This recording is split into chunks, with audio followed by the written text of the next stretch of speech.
Welcome back to the next episode of RIA Q&A.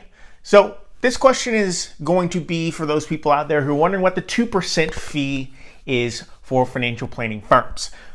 2% is basically the number that you want to set your fees at in relation to the income of your target market. And this is why having a target market or an avatar or a buyer persona or a niche, however you want to say it, this is where those come in handy, because the 2% rule states that is a sweet spot of what someone is willing to pay for their financial planning.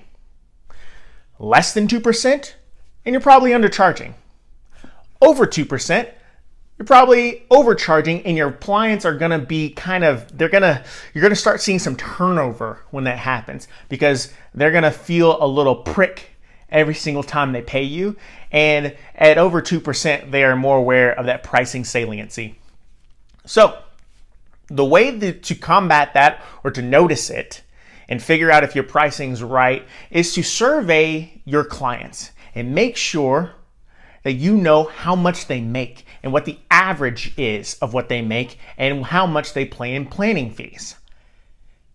Then you're going to want to look out and see what their churn rate or retention rate is. How long are they clients with you before they decide to cancel?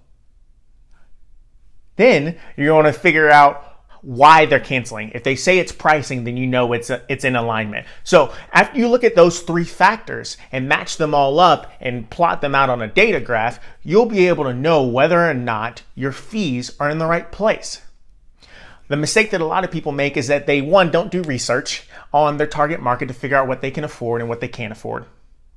Two, when they do the research, they take on clients that they know cannot necessarily afford their planning fees.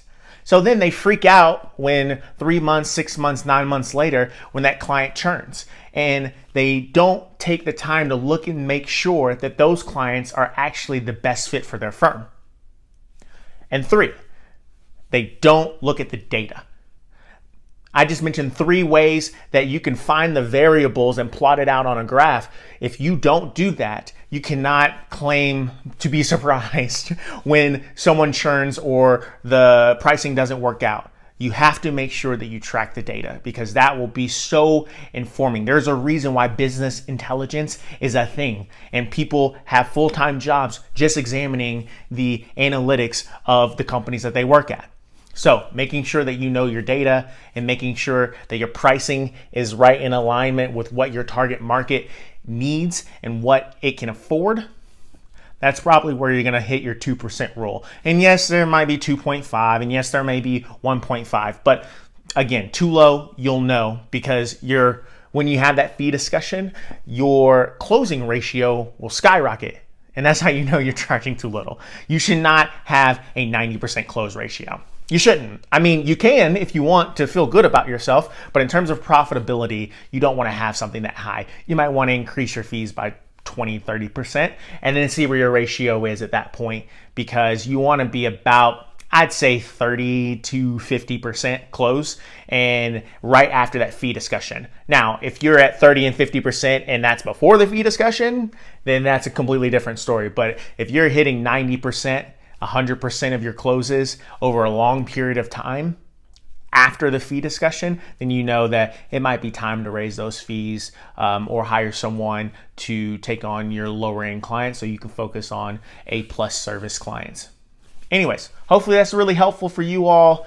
Thank you so much for watching. Subscribe below if you want. We have a bunch of different guides and things if you're on YouTube right below. And if you have any questions, email me at steven@knowcap.io. I'll respond as soon as I can.